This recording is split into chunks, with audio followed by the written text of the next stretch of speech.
Okay, I put them in the waiting room. Okay. I wanted to put the image up while people were waiting, but Oh, I couldn't. When I downloaded it, it didn't work before, and then I think you were on it, so it didn't save. I don't know what happened. got it. Okay, so but does Facebook work? Well, we are going to start right now. So I want to say hello and Hello. welcome. Hello. So thank you, everybody, for being a part of tonight's first ever, A4's first ever virtual town hall. I'm Lisa Bowles. I'm the executive director. So I want to ask for your patience and forgiveness as we work through any hiccups for tonight's event. But I want to thank you so much for being here to celebrate, in a way, Asian Pacific Heritage Month with us. So I am really excited to be here with you and just see all of these beautiful faces on my screen.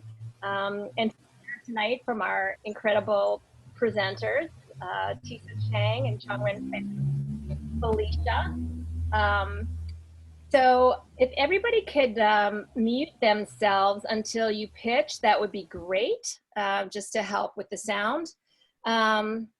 So, you know, as we are kind of like negotiating this new reality and finding our way, I think it's really more important than ever that we come together as a community to offer support to each other and uplift each other's work. And so I am incredibly grateful that you're all game for this experiment tonight and that you showed up. I love town hall so much because I love meeting new people and learning about the incredible things that you're making and doing in the world. And my dog loves it. She doesn't love it tonight because you all smell the same, like nothing. So doing that. But we're gonna try to move forward as best we can. I'm gonna do a few more housekeeping and protocol rules before we start. So again, please mute yourself if you're not speaking. We are recording this for our YouTube channel. I apologize, I had a technical failure and am not able to live stream it on Facebook. But we will record it and we will post it later. Please note that there is a raise hand function. Click on participants. You should be able to click that icon and raise your hand. Can we test it out now? Because I'm going to ask you to do it later. You all That's not you, that's them. Great. Okay, some people did. Did everybody find it? I see a lot of hands. Okay. All right. Great, great, great, great. Okay. All right. Thank you. All right. Great. So that's working. You all know how to hand. I think that the other thing I wanted to share is if you have a message from me or Ting or Anjali, who's running the slides, you can send us a message in the chat box. So just you can send us a direct message if you want. So who has been to town hall before? Can you raise your hand again? I should have put down your hands, but again, I'm a little bit technically challenged tonight. So a lot of you been to town hall before? I know some of you have been to town hall before and you're not raising your hands, but that's okay. It looks like we have a lot of new people who haven't been here before. So I'm going to tell you first a little bit about A4. So you know that we are a nonprofit organization that is dedicated to ensuring greater representation, equity, and opportunity for artists and arts organizations through resource sharing, promotion, community building. And Town Hall is one of those programs that allow us to do that. It's a big pillar of our community building mission activity. So tonight's event, Town Hall has been going on for about 10 years. We have been doing it the same way, pretty much, for 10 years. So this is a new kind of hybrid. We're gonna try to follow the same format in that we have 2 featured presenters tonight. And then we have 2 groups of people pitching for 1 minute each. We're gonna test the technology a little bit, and I may give you a little bit more slack on the 10 1-minute pitch if we're having any kind of technical lags. But we'll do our first presenter, and then I'll call the names for all the group A, the first round of 1-minute pitches. And your names will also appear in the chat box in order of your pitch. So be ready to go when your name is called. And then you'll have 1 minute to pitch, and you'll hear a bell when your time is up. And then we'll have our second featured presenter go, and then we'll do our group B, or the second round of 2-minute pitches. And then at the end of all of those 1-minute pitches, anybody else who wants to talk or share, you can raise your hand, and you'll have 30 seconds to make a quick pitch. So just put your name in the chat box, raise your hand, and we'll call on you in the order that you raised your hand, hopefully. But make sure you write your social media handle or your website in the chat box, so people who are interested in your project or your whatever can follow up with you. So after all of that, we're gonna experiment with some breakout room conversation. So we'll have, hopefully we'll have time for 2 kind of virtual potluck mingle sessions. So we will be sending you into breakout rooms after the pitches, so you can chat and get to know each other a little bit better. So before we start, again, I'm just gonna do a couple of quick announcements and an acknowledgement. As I mentioned, we're recording. And if you wanna share via social, please do. Use the hashtag A4Townhall. We will also be sending out a survey. We will post it in the chat box. We'll send it out after the event. Please, for those of you who have been to A4 events before, you know we always do this. But this time it's really more important than ever. We need to know what's working and what's not working with this new format. So please give us your feedback and let us know so we can make it better. So like I said, we'll send you the link so you can fill that out. A couple of upcoming events. Next month is Immigrant Heritage Month, and we are very excited to be presenting a series of 3 play readings called Crossing Borders. And the series is going to take place Sunday nights in June 7th, 14th, and 21st at 8:00 p.m. And those are, learn more about that series of plays written by Asian American immigrant playwrights. Paula Sim will be talking to us tonight about that, so you can learn more about it from her, or you can visit our website. Additionally, our next town hall, because you're going to love this much, the next town hall in July will take place Tuesday, July 21st, and that one's going to be focused on film. So we'll have the link up for that very soon. So thanks to our supporters who make tonight possible, Capital One, Con Edison, New York City Department of Cultural Affairs in partnership with the City Council, the New York State Council on the Arts with the support of the most popular governor in the country, Andrew Cuomo, and the New York State Legislature, the National Endowment for the Arts, Race Forward, the Shelley and Donald Rubin Foundation, and so many generous donors who are contributing to our APA Heritage Month fundraising campaign. We are shy of our goal. We're trying to raise $15,000. We are at about $8,500. We've got 5 days left, so please help us get to our goal. You can donate on our website. We'll have a link in the chat box there too.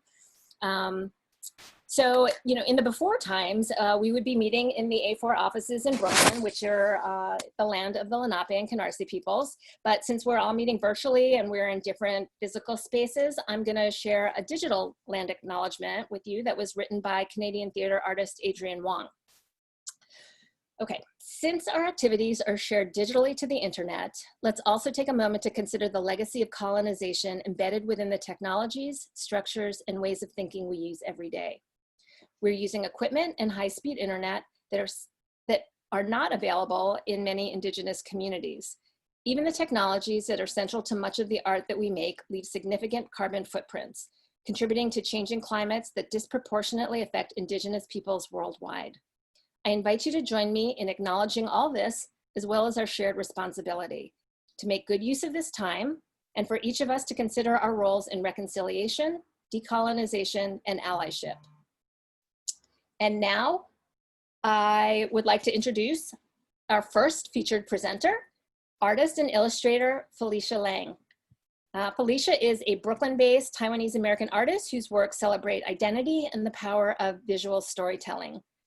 She specializes in colored pencil and digital illustration, focusing on food, travel, and Asian American culture.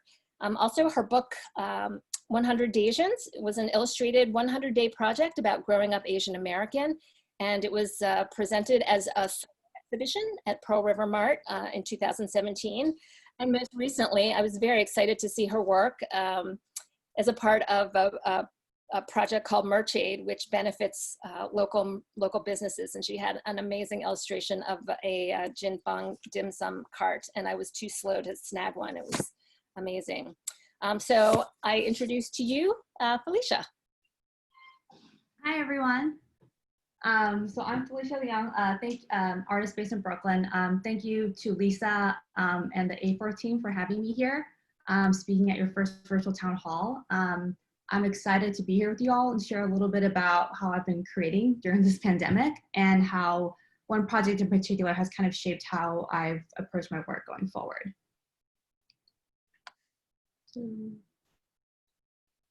Yep, okay, so we can go to the next slide. All right, so let's talk about creating during COVID-19. If you go to the next slide, creating itself is already really hard, but it's especially hard right now. The last 2 months have been really weird. Everything's really overwhelming, the news, our emotions, it's a lot. And I think as creatives, I think we often create work to respond to what's going on around us, right? Whether it's our own personal experiences or things going around in our community. And I think this pandemic has made that seem infinitely more challenging. Our country's systemic issues have all come to light. There's a rise in xenophobia against Asian Americans. It's a lot of stuff to process right now. And I know none of us know what the future holds. A lot of us, including myself, we've lost income, and it's kind of easy to spiral into like existential thoughts.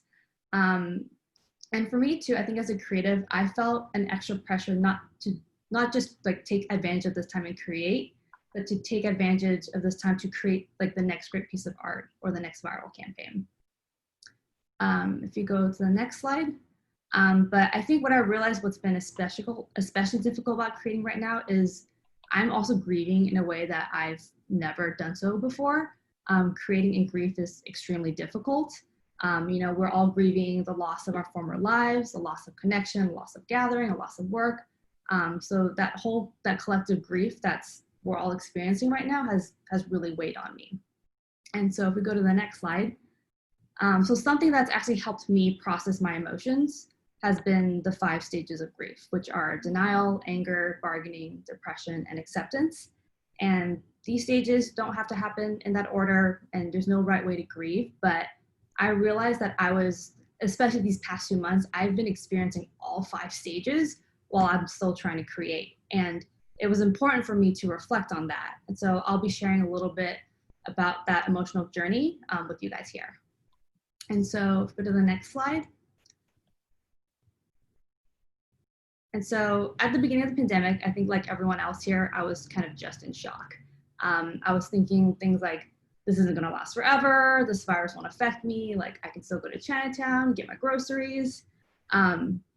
And so earlier this year, I had wanted to do a project about celebrating my 10 years here in New York. I wanted to illustrate all my favorite bars and restaurants and bookshops. But when the pandemic hit, I thought about shelving it because I was just like, what's the point of it? But randomly in mid-March, I decided to post this dim sum illustration that you guys see here. It was an old one from 2018, but I posted it, tagged some of my favorite places in New York, and I just wanted to share it just because I missed it. And I think weirdly enough, since I actually got a lot of engagement on that post, I think it planted a seed in me that maybe it's still worth pursuing this project.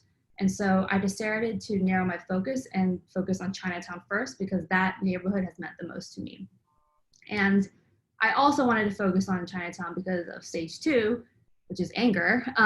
I was really angry probably around Lunar New Year when I saw that Chinatown was really empty. And I was angry that people were avoiding it because they thought they could catch the virus by eating Chinese food or by being around Asian people. I was angry that small businesses were suffering long before these shutdown orders. And that anger only deepened as the rise in hate crimes have gone up. And so there was a need, there was an urgency on focusing on Chinatown for me. So if you go to the next slide. So I decided to do line drawings of places that I missed going to. And at the start of the project, I was legitimately just angry drawing just to deal with my frustrations. And then comes stage 3 here, where I think bargaining. I think I just started to tell myself that if I just keep drawing, things will get better. And so at the start of the project, I wasn't thinking about why I was drawing it. I just needed an outlet. So I decided to experiment with a new style with these line drawings. I haven't done line drawings before. And luckily that required a lot of focus from me. So I was able to take my mind off the pandemic and the news. But I think inevitably, stage 4, depression came. And I think there was like an all-encompassing sense of hopelessness. I remember at one point, there were only 35 restaurants open in Chinatown out of 291. And I started thinking like, is this ever gonna end? Are these businesses, a lot of these people that I love, are they gonna make it through the end? Like, am I ever going to Taiwan Pork Chop House again? And so even drawing felt kind of empty to me at that point because I was having all these existential thoughts like, what's the point of anything anymore? And so if we go to the next slide, I think over time, the reality just kind of set in. I can't pinpoint exactly when that had happened, but I think I realized I was like, there's no going back to normal. I think there's only a way to go forward, so what can I do now? So I saw that there were spreadsheets of open businesses in Chinatown, so I decided to continue these line drawings and created a really simple color-coded illustration to indicate which businesses were open and which ones were closed. So red is for open, black is for closed. I wanted to create just like an easy PSA just to support the community and to let people know where to get food and groceries. And it took a few posts for me to get into a groove with it. And then I started realizing that people were using them as a reference, which was not my intention to start with, because I started to draw just to cope with my own emotions. But as I was doing the project, it felt like the right thing to do. So I continued working on it. And then if we go to the next slide. So I started researching just a little bit more about the 5 stages of grief. And then I saw that last year they had added a 6th stage, which is meaning. And so that book talks about how once you get to acceptance that isn't enough, and that perhaps finding meaning beyond these 5 stages can turn grief into something that's more peaceful and hopeful. And I found that to be a powerful thing to think about and to keep in mind. And so if we go to the next slide. So it took me some time to define like what meaning is to me at this moment. But I think I know with this project that I'm doing right now that I can create work to uplift the community. I can support small businesses and organizations from afar, and I can continue to share stories and speak out for Asian Americans. And I'm going to share that Merch Aid project that Lisa had actually brought up earlier. So just to kind of demonstrate the power of community. So the creative team behind Merch Aid commented on one of my line drawings and then reached out to collaborate to create a t-shirt and tote bag for small businesses affected by the pandemic. And they had actually suggested Jing Fong to me because they saw that Jing Fong had reposted my dim sum illustration a couple of days ago. And so this partnership happened really quickly, really organically. And I think what was the greatest part for me was kind of like the community response. Like it was so enthusiastic. The t-shirts and tote bags sold out so quickly, which is a testament to just how strong our community is, how much people love Chinatown, and how much we all love New York. And so we go to the next slide. So kind of leading to the next part about just creating art and integrating community building in it, especially in this time. If we go to the next slide. So I think being active on social media at the start of this pandemic was just a way for me to engage with people because we're all social distancing, we're all staying at home. But the most rewarding part for me of it has been the community engagement. So the community has really encouraged me to keep going with my work. People have been commenting on it, they've been sharing it. Small businesses have reached out to me after I've drawn them. People got excited seeing their favorite places. People were starting to ask me for like boba recommendations or like where can I get groceries. People who lived in Lower Manhattan also gave me real-time updates because I live in Brooklyn, so I haven't been in Manhattan in 2 months. And I've also been able to connect and collaborate with other organizations with similar values. So my Support Chinatown, these line drawings really became a community project, and I hope to continue doing this kind of work going forward and build those relationships that I've already started. And if you go to the next slide. And I think this engagement itself just reminded me just how important community is right now. I think we have the chance to create art and build communities in new ways right now. I think we're all trying to figure it out on the fly at this point. A lot of trying to do this virtually. But I think we're at an interesting time where our actions right now can lay the groundwork for a better future. And then the next slide, if we want to make change, if we want to build a better future, if we want to save Chinatown, whatever you want to do, it's better if we do it together. And so this has been a broader theme that I've just been thinking about as I've been creating. And then the next slide. So this will lead to just my last couple points here. So I think just going back to just thinking about how can we still create during these challenging times. And these are the three things that have helped me focus. And so the first one here is to start small and focus on what matters to you.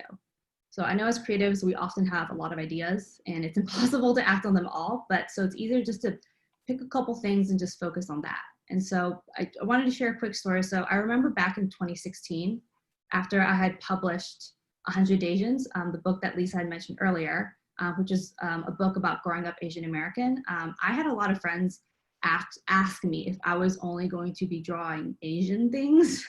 So I was worried I was pigeonholing myself. But honestly, these last 3 years, by speaking my truth, speaking up, it's only strengthened my point of view. And if you identify as Asian American right now, there is no better time than right now to assert your identity and to speak up. The second point here, I think is quite straightforward, but the second point on the next slide is that it's okay to fail right now and to go easy on yourself. I also like to think like the world is also failing right now. So I think this is the time to try something new, create in a new way, make your own rules. So a lot of the works that I had shared with you here are in a completely different style than I did before the pandemic, which is a risk. I mean, in this industry, a lot of us, like, our style is what defines us. It's what establishes us. But what I do know is that my point of view has always been the same. It's always been sharing stories about Asian Americans. And so that leads me to my last point, the last one, which is do what you think is right and know the why. So the first part's more personal to me, since my creative process is often guided by, like, if I feel like what I'm doing is right, then I'll continue to do it. I know the future is uncertain. None of us have the answers, but for myself, I know that if I know the why, I'll figure out the how. And I think what's great is that we have communities like this one here with A4. We have communities to connect with and to lean on. And even though we're in a pandemic right now, I know we can still find ways to create meaningful moments, create meaningful art together, and then we'll come out of this as better people and better creatives.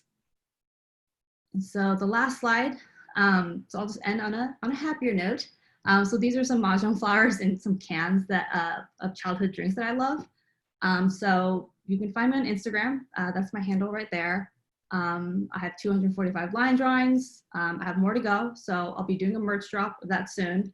I'm open to connecting, collaborating with you guys, open for commissions, I'm open for freelance. And it's crazy. So I used to be terrified of even signing up for the pitches here at this town hall. So it's crazy that I've just spoken at it, but it was an honor to celebrate APAM here with you guys, and thank you all for listening.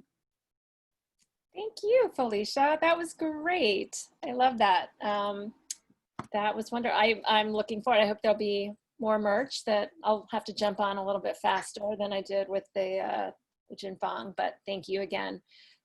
So I encourage everybody also to, you can save the chat, or you can do a screenshot if there's more information, but we'll have a slide at the end that lists everybody's handles for all the speakers, because we usually have a printed program, so we're going to do that tonight. Okay, so now we are going to start with our Group A pitches. So I'm going to call your names, and then you will go in that order. So James Bu, number 1, Lee Uehara and Andy Wang, number 2, Bira Chow, number 3. Number 4 is Sangeetha Kausik, number 5, Deanna Lee, number 6, Peach Tao, number 7 is Koi Gu, number 8 is Chin-Chi Yang, number 9, Nathan Brantley, number 10, Michelle Ma, number 11, Linda Wang, number 12, Lena Wu, and 13 is Laji Haidara. So please note, again, We're working through some technical stuff here. If you did not provide information or specific instructions for your pitch to either Anjali or to Ting, then you may have to cue Anjali to move to the next, just say next to move your slide on. And if you want us to show your website, if you gave us your URL and you want us to actually click on that, you can let us know, give us a heads up on that too. So again, we're a small team and we're, you know, trying to pivot to this new virtual reality. So be a little patient with us. If there's a lag or your slides are a little low, I'll be a little more lenient with the timer this time. So yes, James, you can get up and stand in front of the microphone and I am going to call you. So James, you're up. You have 60 seconds. Oh, wow. Did you get that image? I didn't even send that in. Okay, so hey everybody, thanks for having me back at Town Hall. For everyone who hasn't met me before at Town Hall, my name is James. I run a show called Self-Evident. It's an independent podcast and public radio program for Asian American stories. Basically, we tell stories, mostly audio documentary style, about Asian Americans to wrestle with just what the hell is going on in this country and who we should be and where we should be headed.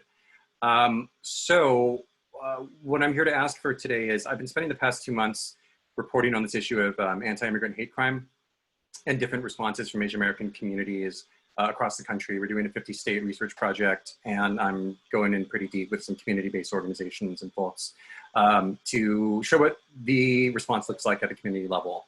And there's another slide here. I thought, is there not?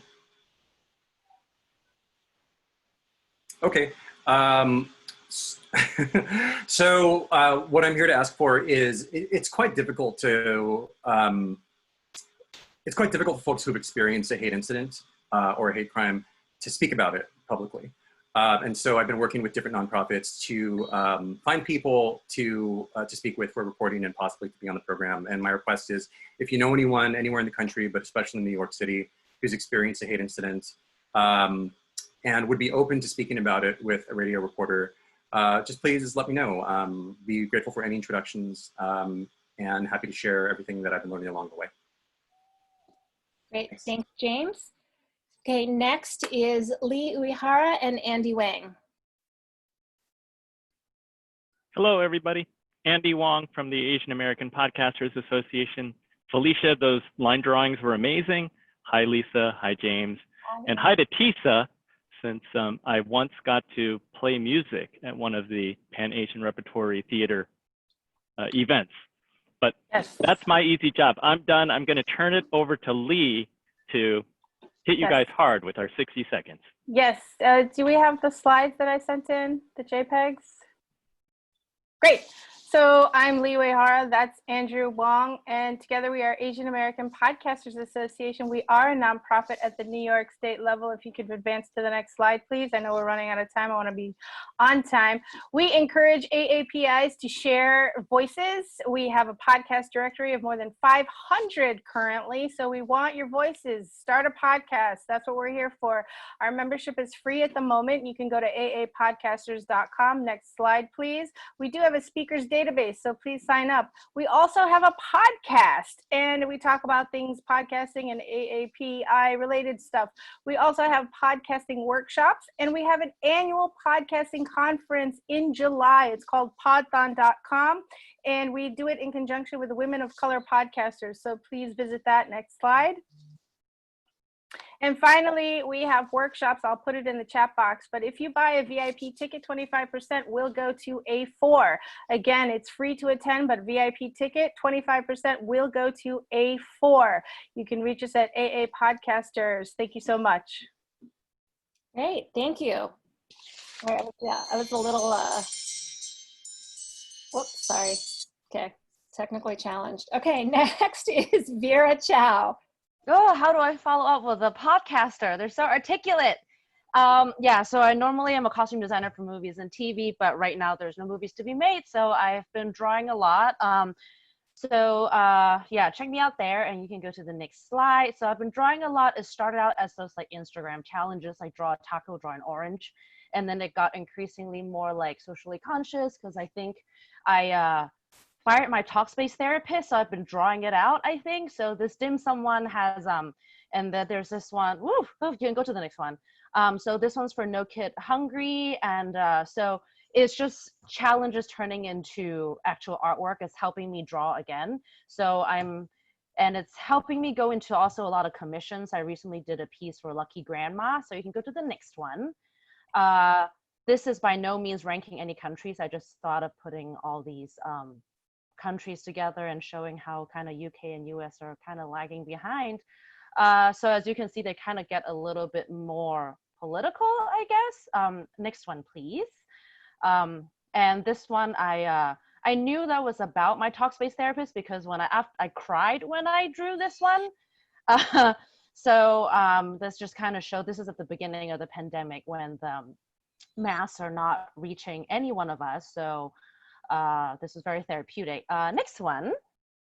I don't even know how many there are. And then this is when like people are fighting, but using kind of the Olympics as the platform. You can kind of see the timeline. These were kind of drawn once a week according to what are the news. So these are like different continents and people are busy fighting, so on and so forth. Next one. I don't even know what the next one is. Is that it?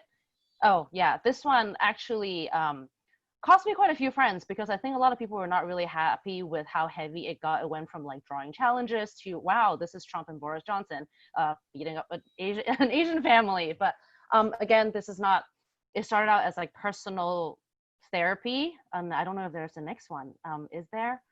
But this has kind of opened me up to, you know, indie films, or also hashtag Watch the Hate. I've been doing some artwork for them. So it's helping me find a lot of AAPI people, and I would gladly take anybody of any, like I say, podcast, movements, want an illustration. I would love to do it. Don't know if there's a next one, and I don't know if my 60 seconds are up. Yes, you're up. No. Okay, cool. So that's that. Yeah. Okay, thank you. Okay. Next we have Sangeeta Kausik. Is Sangeeta with us? Yes, hi.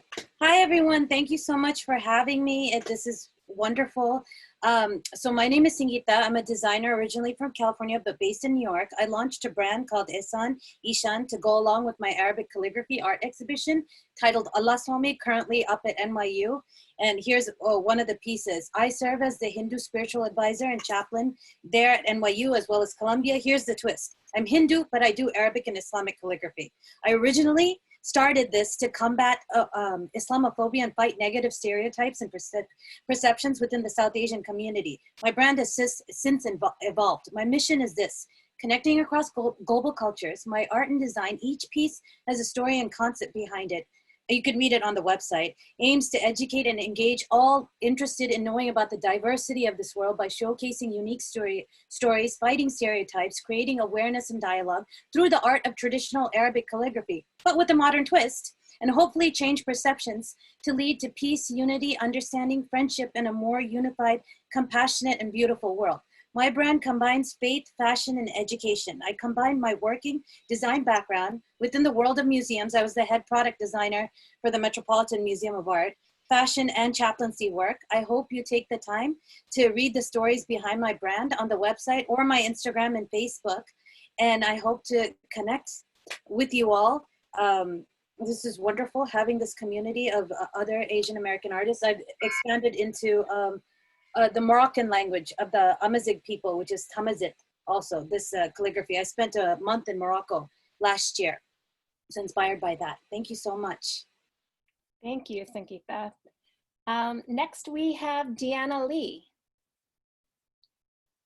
Hi, I'm very happy to be here. This is my first time ever pitching at A4. It's my actually first ever A4 town hall, so thanks for doing this. I just want to introduce myself, my work. I'm a visual artist. All of my work is rooted in patterns and traces of nature in the built environment and also natural forms. And I'm just showing you 3 recent pieces that are what I call vertigo drawings.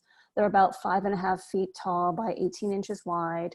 And so you'll see 3 full-length pieces and then like 3 details of each piece following.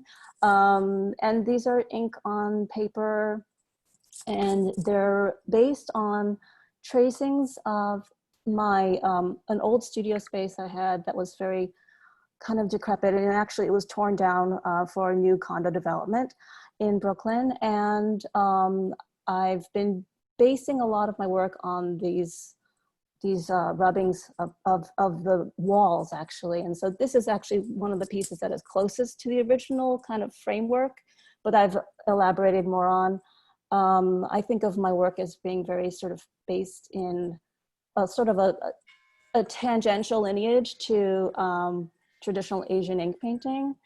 And that's sort of like reflecting my distance from it, being like born in the States and only learning about my Chinese heritage really through learning about the art history of East Asian fine art. So yeah, that's it. I have, oh, anyway, thanks. Thank you, Deanna. That's great.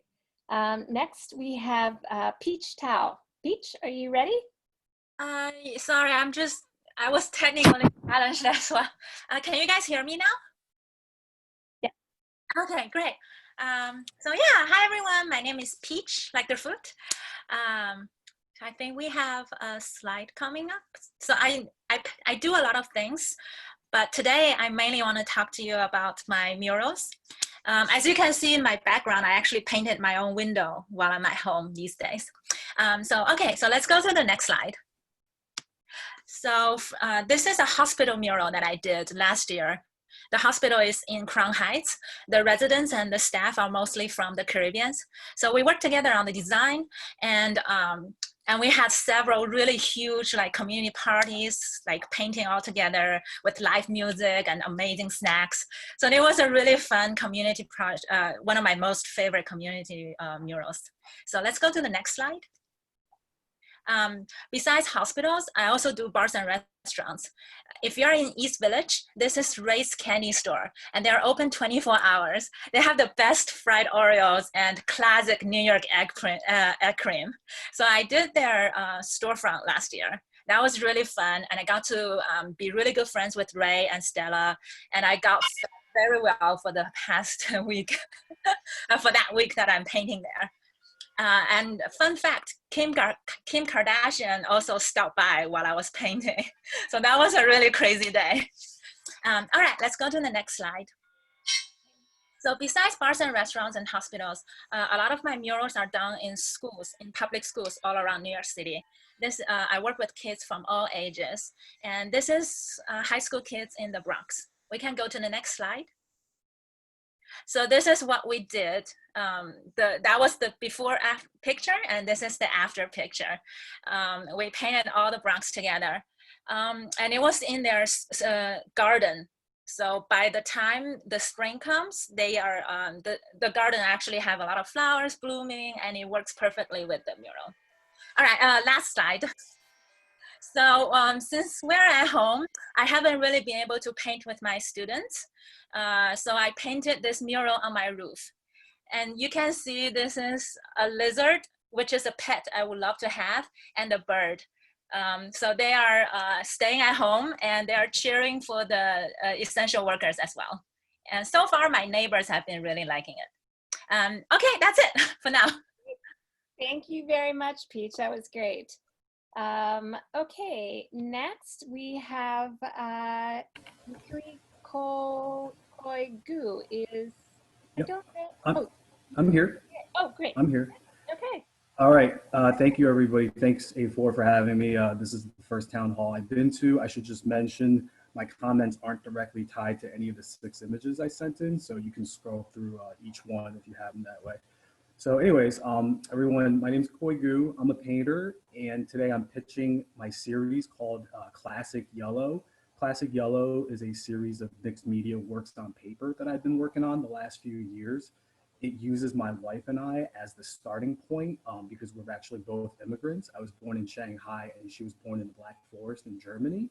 And we use ourselves as a point of departure in order to sort of explore the social political dynamics of living in America today as immigrants. The works are a combination of drawing, painting, collage, along with mass-produced materials. Like in this slide, that's an actual Wonder Bread plastic bag that I used. In a couple of images prior, there's actual chopsticks that are collaged onto the painting. And the pieces, the works, they all touch on issues concerning pop culture, art history, also digital technology in our lives. A key feature in a few of my pieces is that I take stock photographs of electronic devices like TVs and smartphones, and then I tape off the screen on that photo, and then I go and paint a painting onto the photo itself, which is then collaged into a larger piece. So I'm sort of making a one-of-one painting onto an otherwise infinitely reproducible piece. Sometimes I also use materials from the real world, like an actual dollar bill that I cut out into the shape of a cowboy riding a steer here, as well as in the lower left, that's an actual takeout container that I cut out into the shape of what I was thinking of, like a homesteader's house, you know, kind of like Little House on the Prairie. This particular piece is titled The Americans. The smiles are actual smiles cut from Amazon gift cards. So I can talk more specifically, and you guys can certainly check me out on social media and on my website. Thanks for your time. Great. Thank you so much, Koi. Okay, so our next panelist, I'm not sure if our next picture is here. Felicia Liang, are you here? Okay, no. Nathan? Yes, hi. Oh, you are here. Okay. Hello, hi everyone. I'm Great. so happy to be Okay. here. Sorry, I was logged on mute. Go right ahead. Good. Yes, I'm a multidisciplinary artist, and I looking for people to join me with the project. And project already started like 2013. It's taken all of my projects take a long time, and watch us together. We can do it. It's project about how people in our society, we always conflict so much. We kill each other, and like a war or natural disaster, or now even we always see kids, little kids, and has a gun and go to school, kill the people. And I always think people should not die without like reasons. People has an equal right to live and comfortable. So then I start to think, can I have a next slide, like a show? And maybe I want to run all the images so people can see it. Yeah. And next one. Okay, start on this one. This is, I want to invite like 200 people. Each person represent one nationality or tribes in this earth. We work together. The performance just beginning. And after performance, I have like invite a professor, like a psychiatrist professor and a social worker together to teach 200 people as a key person to learn how we going to talk to the like a stranger.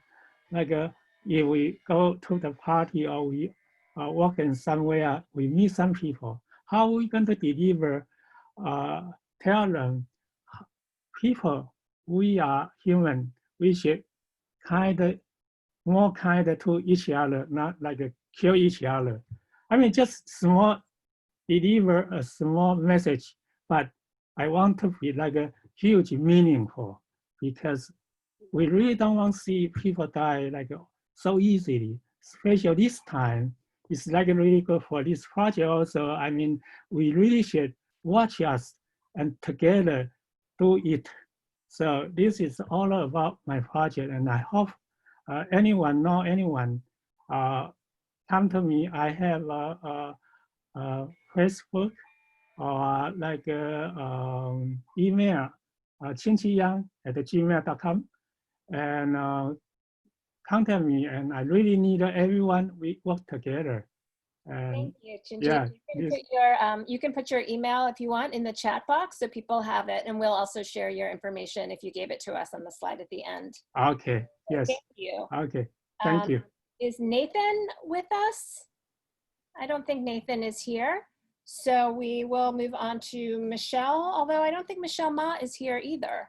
So we will move right to Linda Wong. Hi, thank you so much for having me. I have seen so many beautiful work for the very first time. Nice. I don't have anything to present for you guys because I just got over with the coronavirus. So I was experiencing coronavirus for the whole entire month. I was on 8 different medications. So unfortunately, I do not have a presentation slide available to you, but I do have a website called actually you see on the screen, lindawongdesign.com. Now, I am not an artist. I am not an illustrator. I am not a painter. I am an art director in the industry of advertising and marketing. I specialize in branding. So yes, oh yeah, actually you see on screen, thank you. So I was very fortunate enough to work with upscale clients. Okay, a lot of people dreamt it, I lived it. And it was a tribute.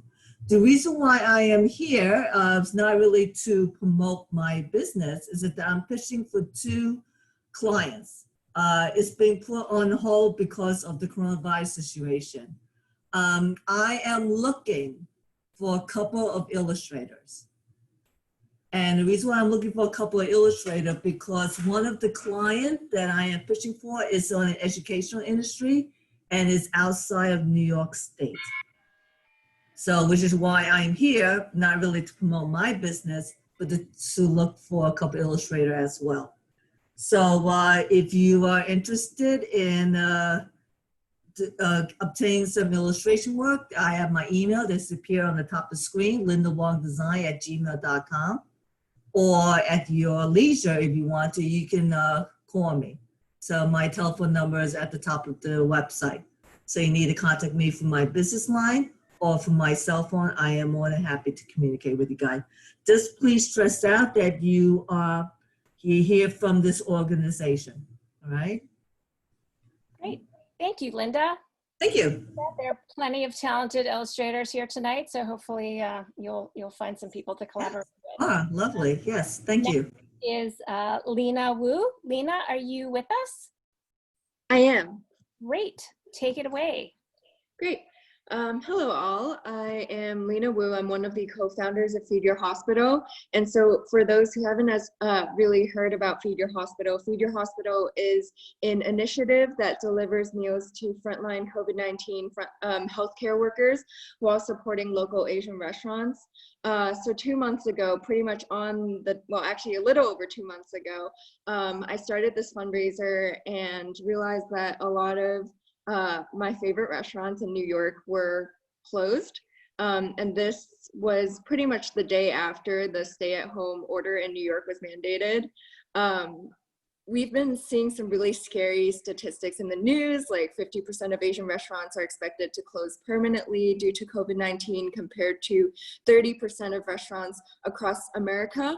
But Asian restaurants are so personal to me because they really symbolize my childhood in New York. I feel like the restaurants in New York have really represented the landscape that I see here. I'm a huge foodie, but other than the fact that I am a foodie, food is a form of love, I think, for a lot of Asian families. You know, more than anything, more than I love you, more than how are you, I hear my grandma ask me, you know, have you eaten yet, more than any other question. And so I think for us and for a lot of immigrant families in the US, restaurants have become one of those primary ways to feed our families, even because it was one of the earliest types of organizations that you can start in the US to feed your family as a job.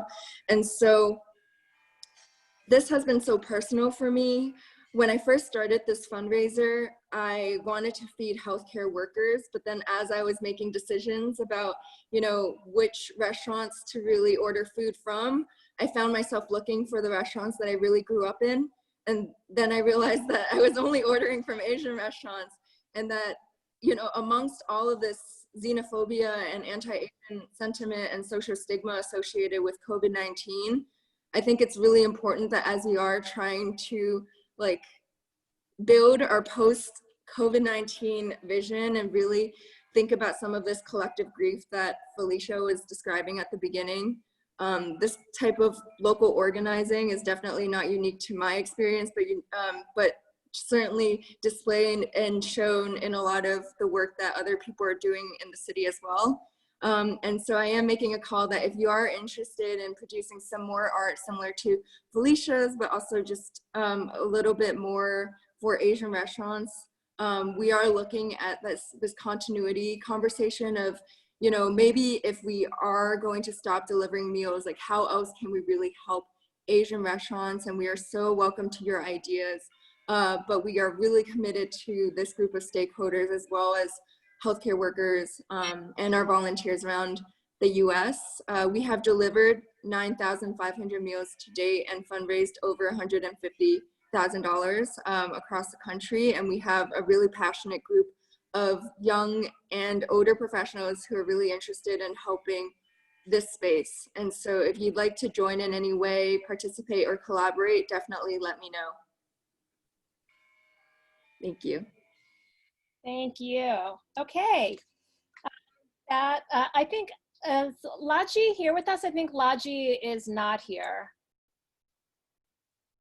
Okay, we're running a little bit behind.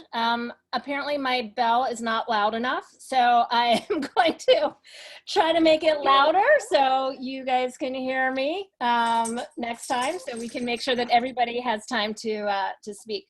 Okay, so our second featured presenter tonight are Tisa Chang and Chongren Fan from Pan-Asian Repertory Theater. So Tisa is the founding artistic producing director of Pan-Asian Rep, and for more than 40 years, Pan-Asian Rep has been providing professional theater opportunities for Asian American artists to work under the highest standards of excellence and create new works that dignify Asian Americans and dispel stereotypes, focusing on stories of probing social justice issues. So for those of you who know Tisa, and those of you who don't know her, she is a living legend. She has 5 decades of experience in the theater world as an actor, dancer, director.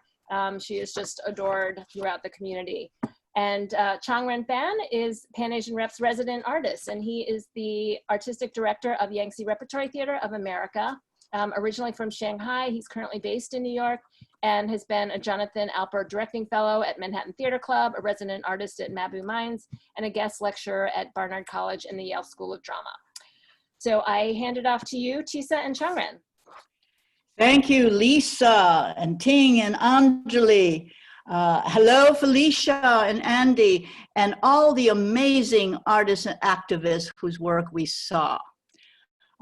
Chongren and I are delighted to be here to share some of Pan-Asian's pioneering distinctive premieres at the Theater Row since 2012.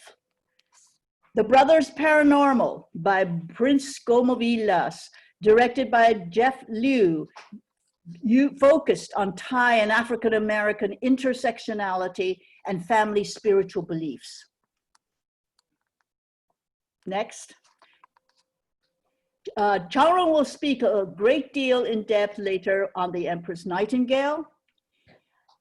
Daybreak by Joyce Van Dyke, directed by Lucy Tibergian, was our reach into Armenia's history through the lens of 2 women friends over 3 time spans. No Boy by Ken Narasaki, directed by artistic associate Ra Nakahara, exposed World War II injustice to Japanese American rights as citizens.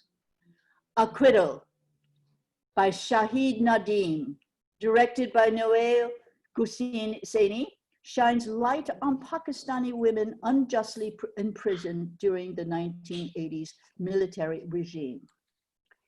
Incident at Hidden Temple by Damon Chua, directed by Kaipo Schwab, explored Sino-US relations in the 40s. It's a sequel to Damon's earlier mystery film, Chinois. A Dream of Red Pavilions by Jeremy Tiang, co-directed by Liu Yu, is the world premiere adapted from China's most beloved classical novel, Hong Meng, about eternal love. Sayonara, music by George Fishkoff, choreography by Rumi Oyama, directed by Tisa Chang, reclaim the story set in World War II to strengthen the image of Japanese women and American servicemen against the backdrop of the famed Takarazuka Theater. Fishing for Wives. This is film chinois by Damon Chua. Fishing for Wives. And we'll skip, and you heard No No Boy, and Fishing for Wives, a comedy by Edward Sakamoto, directed by Ron Nakahara, chronicled turn of the century, Hawaii, immigration and arranged marriages. Dojoji by Ernest Abuba, with choreography by Sachio Ito, is adapted from the legend about a man inside a temple bell, transported to New York, pursued by a woman in the guise of a snake spirit. And finally, Rangoon by Mayank Keshavia, directed by Raul Aranes, that opened our 2012 season in Theater Row. Now, Chongren, take it away with, tell us about the Empress Nightingale, which will return. Sure. Thank you for all the previous presenters and A4 for us to create these opportunities for us. Angela, you can just get through all the pictures as I go through some key points for the Empress Nightingale. Pan Asian started a new theater for young audience initiative in 2019 with Damon Chua's The Empress Nightingale. It enjoyed a revival in January 2020. I was honored to direct both productions with 2 sets of full Asian cast. This family-friendly adaptation of Hans Christian Andersen's story, The Nightingale, is set in 18th century China and brings to light the youthful exploits of the future Emperor Qianlong. The play emphasizes the importance of leadership guided by a moral compass. We also have incorporated traditional Chinese lion dance, puppetry, folk songs, and a surprising rap battle in the end. The production has been well received and nominated by the Off-Broadway Alliance for Best Family Show. We have the honor to host school matinees with talkbacks for New York City's public school students. One of my personal sweetest moments was a little Asian girl very shyly raised her hand and said, "We are Asians too. I want to act as well." It really reassures Pan Asians' long commitment to AAPI community is crucial, and it strengthens our belief in creating more opportunities and giving voices to the next generations of Asian American through our programming. Pan Asian is planning to bring this production back to life again in winter 2021 at Theater Row on 42nd Street. Anyone with young children or simply has a young heart will definitely enjoy it. We do hope to see you in the theater this winter. And then I think Tisa will talk about more about a very important project that we're hoping to bring to you guys, Cambodia Agonistes. Hello. Our anniversary re-envisioning of Cambodia Agonistes with text and lyrics by Ernest Abuba and music composed by Louis Stewart, direction by Tisa Chang, was postponed from this May, is now slated for November 2020 at Art New York's Mezzanine Theater. The themes of reliance, resilience, and recovery is particularly relevant in this trying time. Cambodia Agonistes is the story of a classical traditional Cambodian dancer suffering from psychosomatic blindness who is found wandering the streets of New York, haunted by memories of the killing fields in Cambodia's civil war in the 70s. The show premiered 28 years ago and was invited as cultural ambassadors to Cairo and Johannesburg arts festivals in 1995. These photos feature Lydia Gaston as the dancer and Ram Nakahara as the dictator. Our new version will star Paulina Jung, who now sings the opening song, Remembering When. Please join us in November.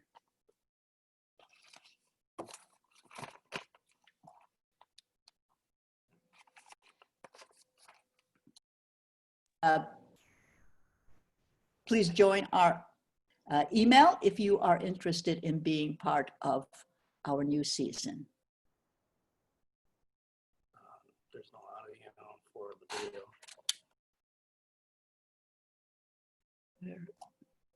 Waiting for fall, sweating in the heat of summer, when children were in the market square, and everywhere skewered beef, stark fruit, rambutans, and cheese to share. This is the Cambodia I try to remember. Beyond blurred visions that reappear, haunting dreams in the awakened day, nightmares under the sun with screams of children born for the killing grounds.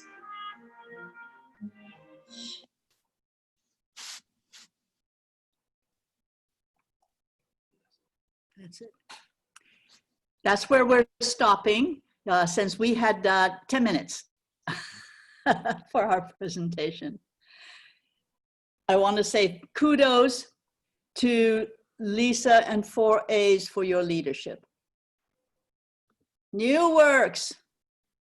Aha. NuWorks 2020 is an annual series of experimental artists performing largely solo or duo works, self-created, self-produced, and self-performed. And we are seeing, if you scroll it again, I will name those actors. These are photos from last year, and this is from Helen by Shenlei and Iwana. And then we had artists Cynthia Ling Lee, we had Ken Yoshikawa, we had Shabana Koyo, and this is Mario from South America and her dance trio. And we have, the next is, East Meets West with Yamini Kaluri and Dwayne Beach. He plays a viola. This is Ken Yoshikawa in the art of fly swatting.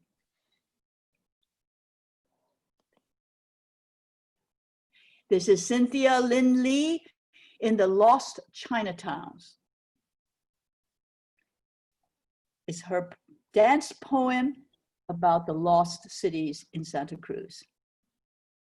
The Lost Chinatowns. Is there a photo of Shabana Koyo?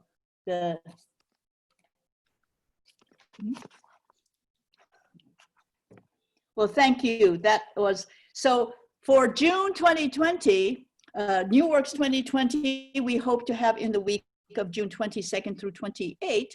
And we actually have one slot open. So if any of the amazing artists today would like to participate, please do email us and at info@PanAsianRep. And let us play. Thank you for this presentation.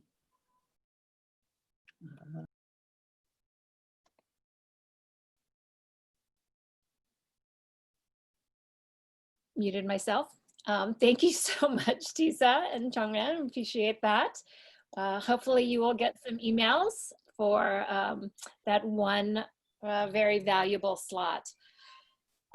Okay, so the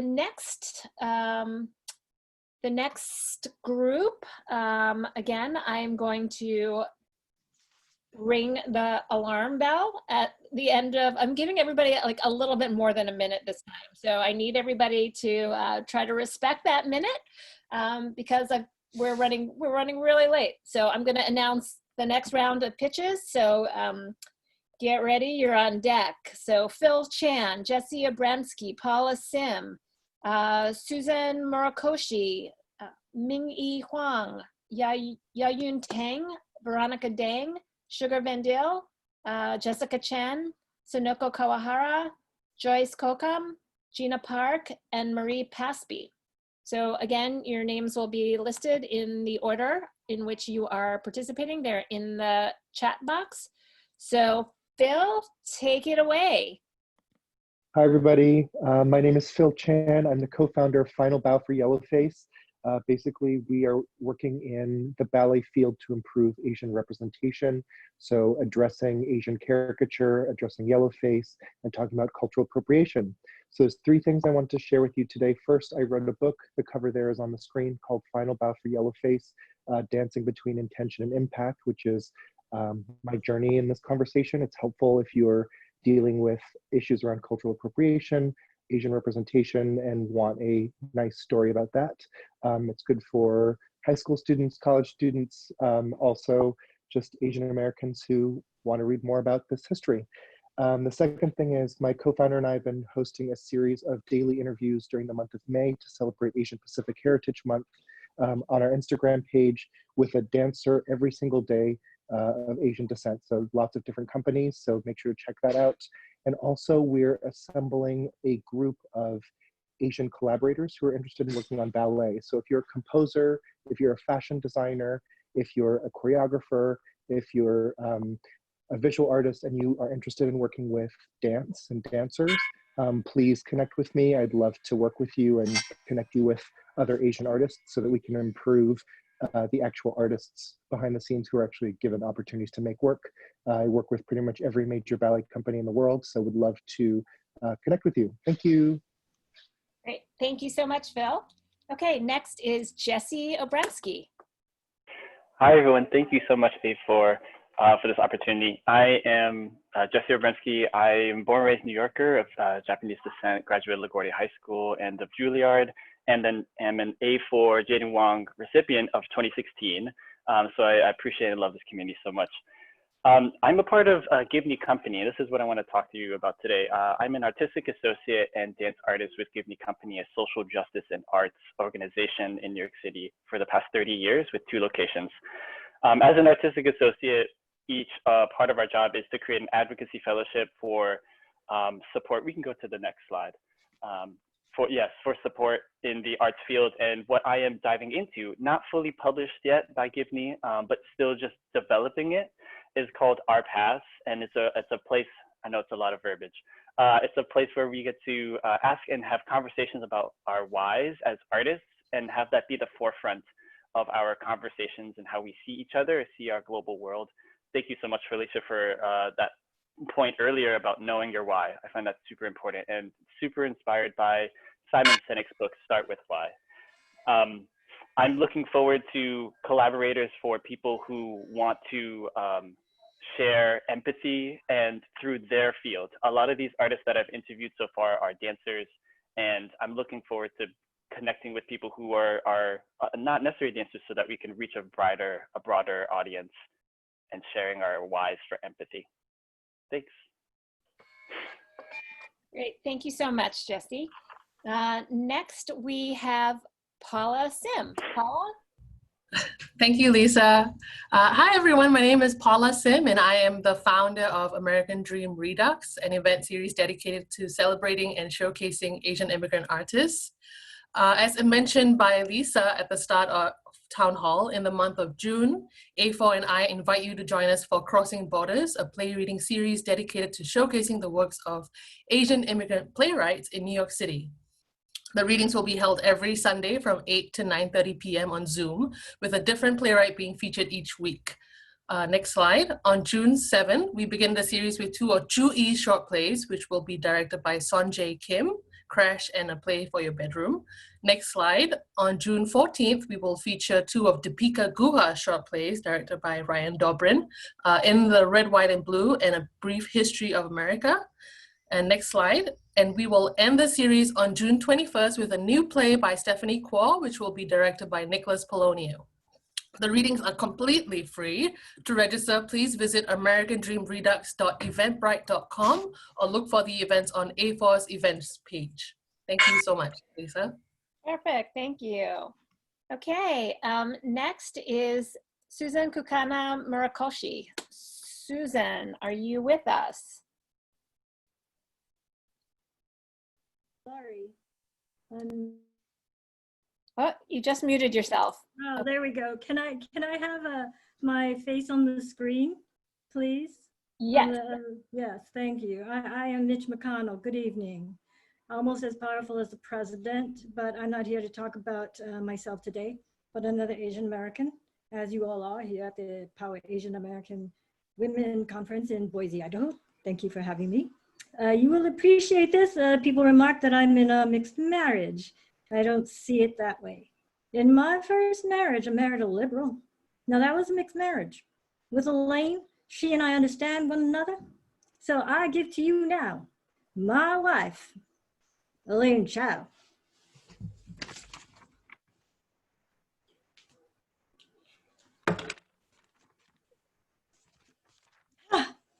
Oh, thank you, my husband. Oh, Mitch, I love him so much. Oh, I made him great.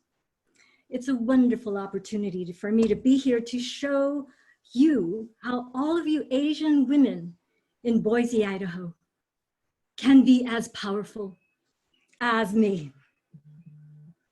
See. Okay. Thank you. That was from my play, Asian, Elaine Chow Cow Cow. Thank you very much, Susan. Thank you. Great, we've got your website and Facebook there, so anyone can follow. Next is Ming-Yi Huang. Ming-Yi, are you here?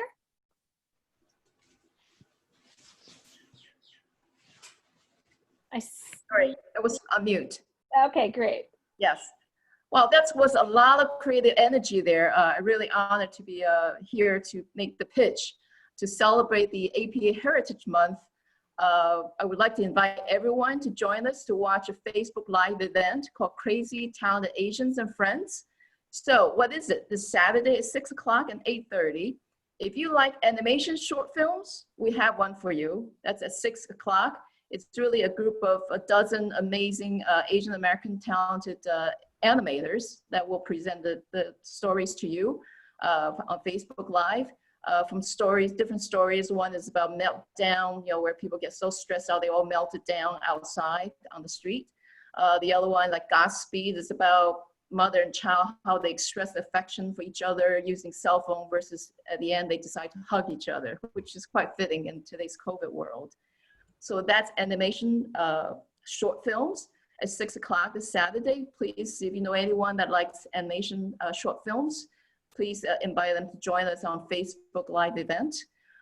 Then at 8:30, we have another hour of program, which is sketch comedy as well as stand-up comedy. We have a dozen of really very talented Asian American comedians really present the stories. And also we have a sketch in collaboration with Flushing's Charles B. Wang Health Center on depression, really to try to destigmatize the mental health issues in the Asian American community.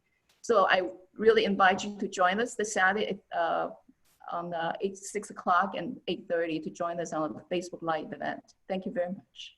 Thank you so much, Minnie. Next is Ya Yun Tang. Okay, hi everybody, I'm here. Yeah, my name is Ya Yun and I work for Flushing Town Hall. I'm the Chinese project director in Flushing Town Hall. And I'm here to pitch the event that Minnie just talked about on May 30th at 6 o'clock and 8:30. We're going to have Crazy Talented Asians and Friends. It's a live streaming event and showcasing animation shorts and live comedy. So please join us. So I actually just want to say, most of the time, I mean, my role in Flushing Town Hall is sort of being the bridge between the Chinese community and the art center. And to be honest with you, most of the time, I really don't know what I'm doing because, thinking about programming for the Chinese community, that's, an area of massive content, right? And thinking about the community itself, it's so diverse. So most of the time I'm really lost, but I'm really lucky that there's many talents in our community, and Minnie approached me and we are partnering, wanted to bring this event to you. And really, I cherish Minnie's leadership. She had connect me to many people and many people to us, Flushing Town Hall. It is because of her I learned so much about live comedy. I'm really not a comedy person, but through this event, it really opens up my eyes. We're having some of the most premium Asian American comedians that's, going to present their work to you guys. And also lots of talented animation creators. So please join us. And don't forget, we also have a lot of online programs, for example, Watch Party, and also arts education programs. So thank you very much. Thank you, Yayun. All right, next is Veronica Dang. Hi, I'm Veronica. I'm also here with Viet Vo. We're members of Mall Majority. Mall Majority is the first of its kind in New York City, where it's an all Asian cast and crew. You might have seen some of the members on network TV, film, and Broadway.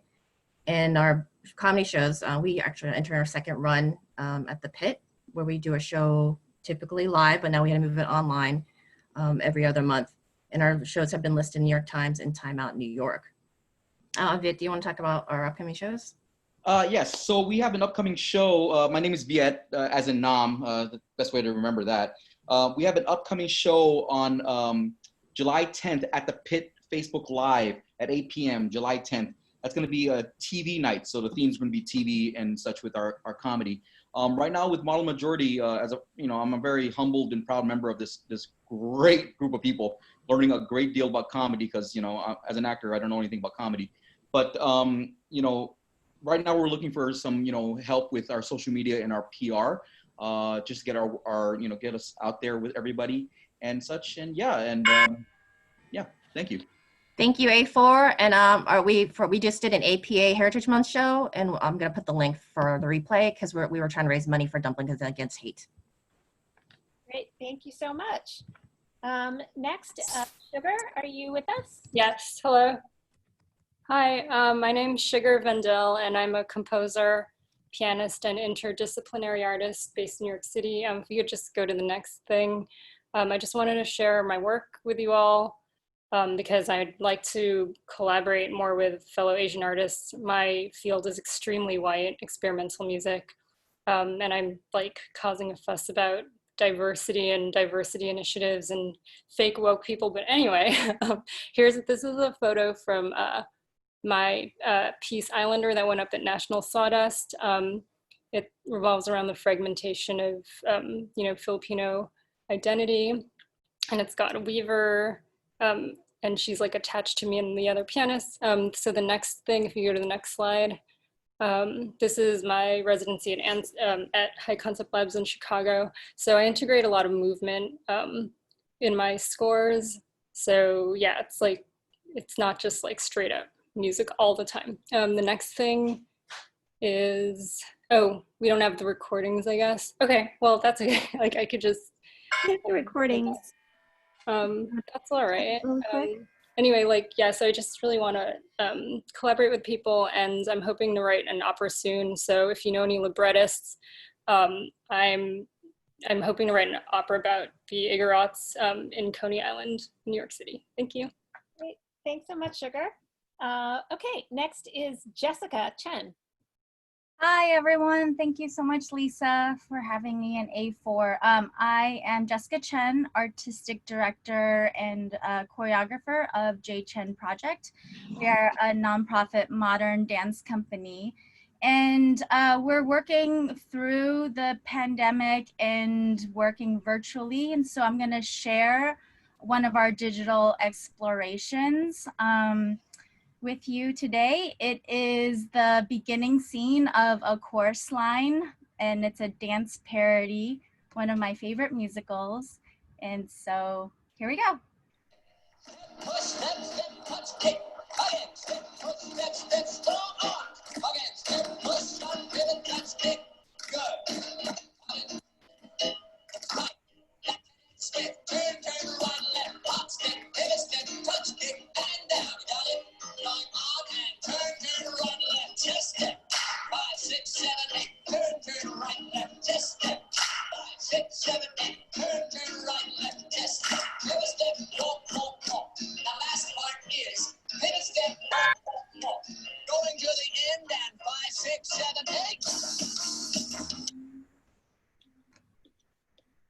8. Yay. That was it. Thank you. Or there's more. You can watch it on our website and Instagram, all that fun stuff. So Great. Thank you so much, Jessica. That was great. Okay, next is Sanako. Sanako Kawahara, are you with us? Yeah, here. Can you hear me? Yes. Great. Hi, it's Sonoko, artistic director from Crossing Jamaica Avenue. When our annual show at Japan Society was cancelled, I miss energy and laughter of kids. So we made the piece called The Theater to Go, the 15-minute storytelling using stage photos. This is a modern interpretation of Japanese traditional hero quest about peace, harmony, and diversity. The video was introduced at the classroom of New York first responders children's school, and it was so encouraging. And I really wish this video can be used for any place, like a class, family, any place. You can find the video at this crossingjamaicavenue.org. It's forever, anytime, stay forever, anytime, free, and you can watch anything, anytime. So I have a small 30-second. Omotaro continued on his journey to Onigashima with dog, monkey, and pheasant. And wow, look how big the ocean is. Now, give us back Hime. I am here. I can fight. Cool.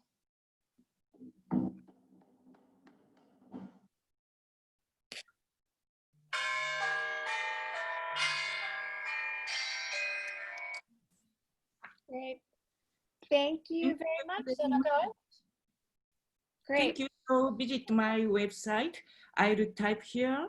It's 15 minutes, so hope it can be useful. Thank you very much. Thank you.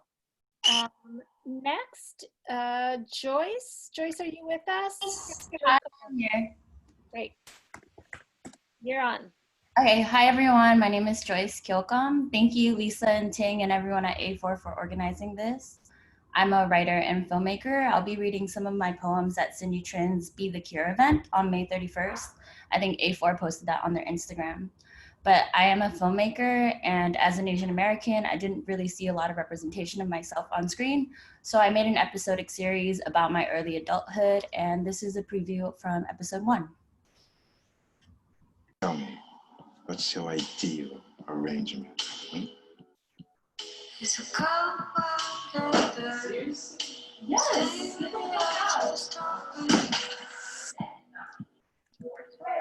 Who are you? Come with me.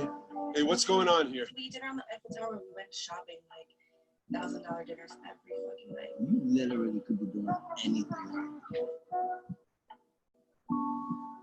Really need to cover all dynamics to maximize sales, and no one, and I mean no one, does it quite like you do. What the fuck is wrong with you, you fucking bum? Why don't you get a real fucking job?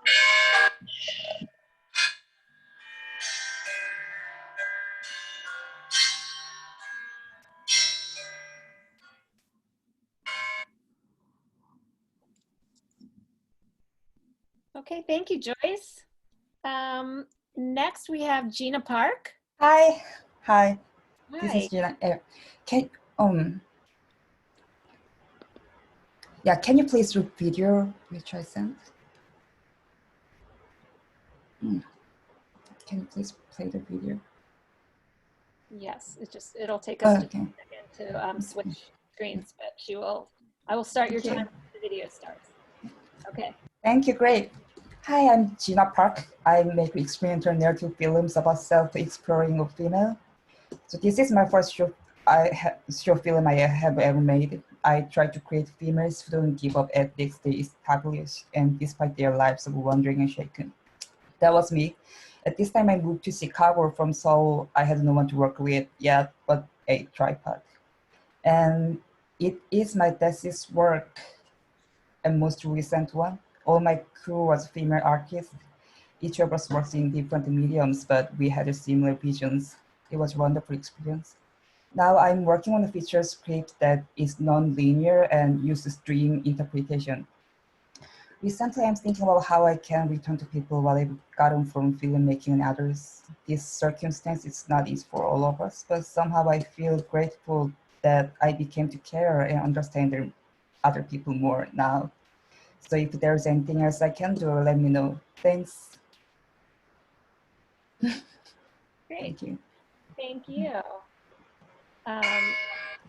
All right, and our last 1 minute pitch, Marie Paspy, are you with us?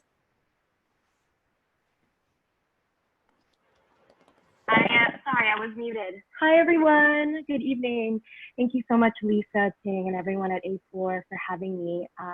On behalf of my colleagues, Cindy Trin, who's a photographer, and Treya Lam, who's a singer-songwriter, I'm inviting you all to our event on Sunday, May 31st at 7 p.m. It will be a Zoom virtual performance that Joyce is performing at, showing and presenting her work, and also a dance party, a DJ dance party afterwards with incredible talent. I mean, there's going to be so many beautiful people who are presenting work, and I just want to explain a little bit more about where really what it's going to do. I guess it's a performance in which we're asking creatives to bring their stories, their visuals, their art, their music, their dancing, to kind of show the resilience and the resilience and the beauty of the Asian American and Pacific Islander American heritages and experiences specifically within this pandemic time. And just want to just invite you all. We're going to have our RSVP on our Eventbrite, which is on the slide, and also I'll be posting it on the chat. Thank you so much, and I hope to see you there. Okay. Great. Thank you. Okay.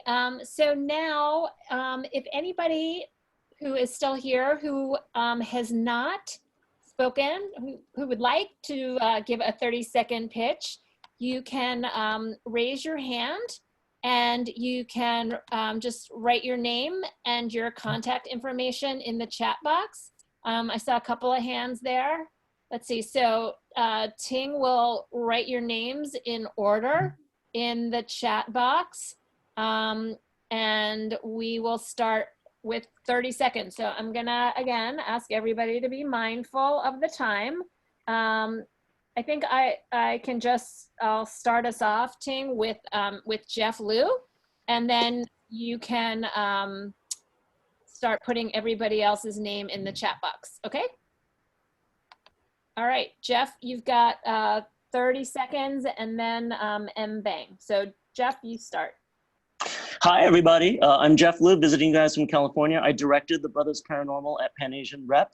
But because there's so many artists here, I have a sort of global eco sci-fi superhero story, cultures from every continent, as many female heroes as men. If anyone always wanted to do that kind of graphic novel, I'm thinking maybe it should be like a web novel, graphic novel or something. So please email me, JLIUEWP@yahoo.com. I will type that into the chat right now. Thank you. Great, thank you. All right, next is M. Bang. Hello. Great. Hi. Hi. All right. You got 30 Hi. seconds. Hi, my name is M, or my stage name is M the Myth. My pronouns are they and them. I'm a pop singer, songwriter, and performer. I'm happy to be here. This is my first town hall. It's super amazing. And it's really cool to see everyone's work and to feel like such support, especially during this time.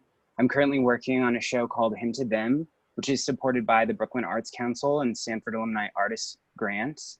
I am working on an album, and if you're looking for pop music, find me at M the Myth. Great, thank you. All right, next is Kaylin, is that right? Kaylin Chang. Kaylin? Yeah, that's right, Kaylin Chang. Good to meet you guys. I'm so happy that you guys are gathering together and see what other Asians are doing. I'm currently working on a documentary about a woman who adopted an older child from an orphanage in El Salvador. I'm currently looking for an editor and also somebody to do sound. This is something that you're interested in, or you know somebody, hit me up. Be happy to talk more about this project in the future and hopefully show something at your next event. Great, fantastic, thank you. Yeah, put your contact information in the chat box. And then I think Seto Yamamoto? Yes. Yes, you're on. Thank you very much. Thank you so much making me learning tonight. Actually, so many talented Asian artists together this international city, New York. And a little bit, sorry, some people enjoy Asian fighting. Some people enjoy watching Asian fighting while pandemic. I'm sorry, but I'm glad having many information in Asian artist world. Thank you so much. Great, okay, thank you. So I think that's it. Did anybody, are there any other people that wanted to share? Thank you, Linda. Okay, so right now, that was great. That was a good experiment. Let's see, we ran a lot longer than I thought, but not too bad. Actually, not too bad at all. So just about 15 minutes. So what I'd like to do is break us out into three different whatever Zoom rooms where you'll have the opportunity to chat. Ting is also going to put the link to the survey in the chat box, so you can fill out the survey tonight. We'd really appreciate that.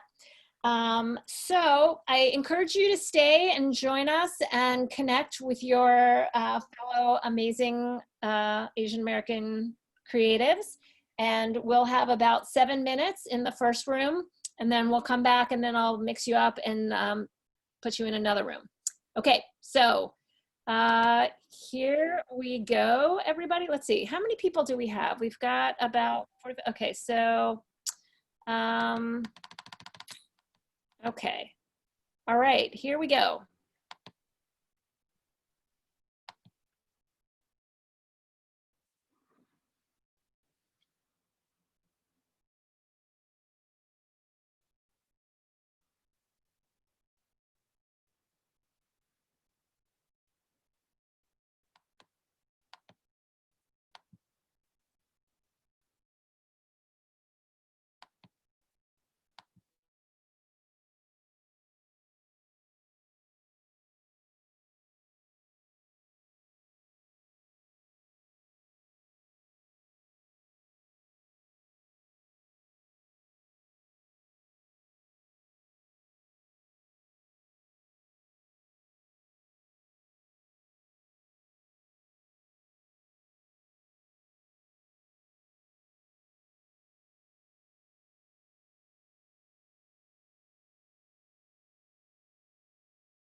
Okay, we're back, but not everybody else is back.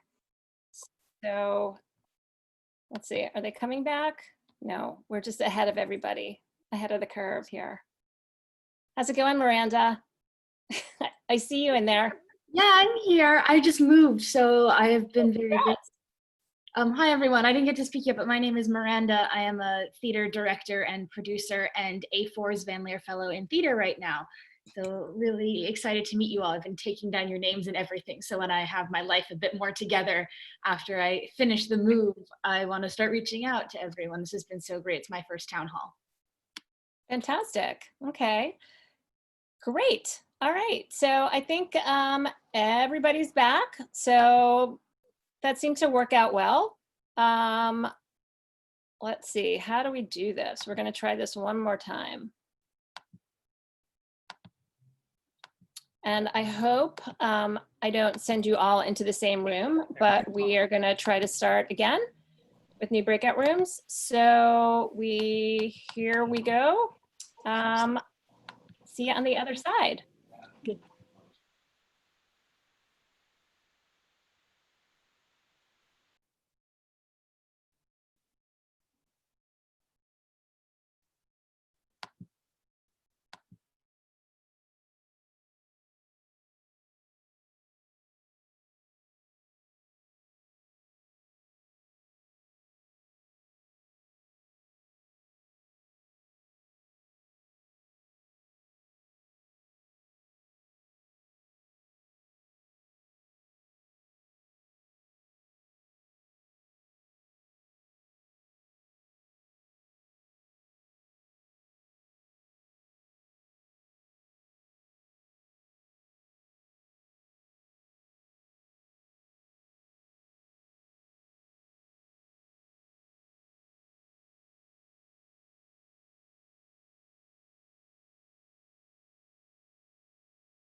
Mute myself.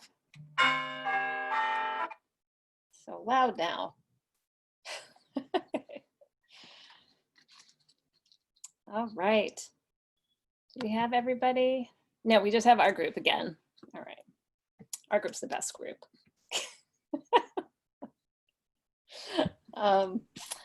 All right, everybody. Well, this was so nice. I don't know how many people ended up making it all the way through to the end. We ran a little bit long. Those of you who've been to town halls before, you know I'm a taskmaster with the timekeeping. So this wasn't too bad, but you know, we have to have a little grace because of our you know, little techno lags here, but we'll get better. But looks like everybody's back. So yeah, so that's it, everyone. I just wanted to say thank you for sticking it out to the end here. Thank you so much, Anjali. Big hand for Anjali for doing the slides, and Ting for getting it all organized. You guys did great. And thank you to all of our presenters and to our amazing audience. We want to take a picture. So if you can smile, we're going to do a couple of photos. So I will say cheese. So ready? 1, 2, 3, cheese. Okay, one more. Lisa, may I interject just to say congratulations? Oh, you are amazing. This was amazing. Thank you. I will email you. Yeah. Well, I am so grateful that you joined us. So just, you know, again, the housekeeping, we're going to edit the slides just to remove the presenters who didn't attend, and we'll post them back up on our website as a PDF form. So we'll do that. And we'll also send you like the one page with everybody's contact information who participated and the Google survey. Please, again, tell us what we can do better. We're here for you.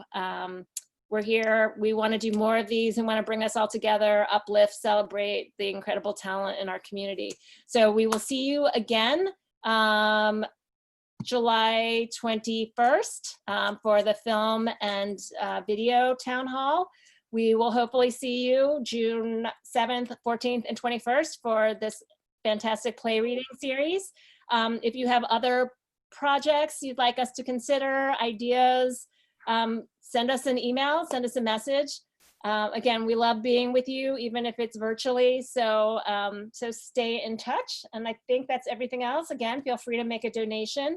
How small, it doesn't matter. Every bit counts. We love you all, and we're so grateful for your support. So have a great night, everybody, and thank you. All right, take care. Oh, and copy the chat if you want. Make sure you copy the chat before you leave, so you can make sure you get everybody's contact information. Thank you.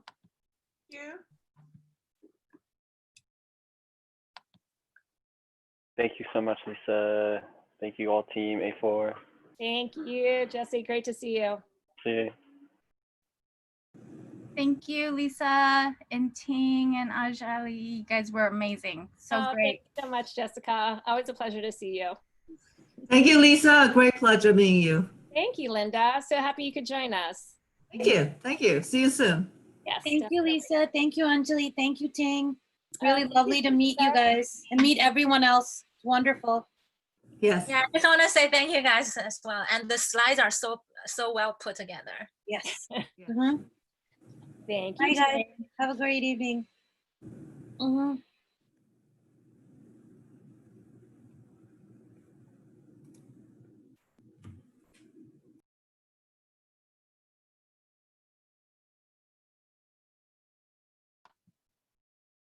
Yay! I was wondering if people were going to hang out and I was going to have to remove them. I actually removed Lisa because I don't think she knows how to exit out. I was in Sorry. the process of doing it, so I guess I'm glad you did it. She's so funny.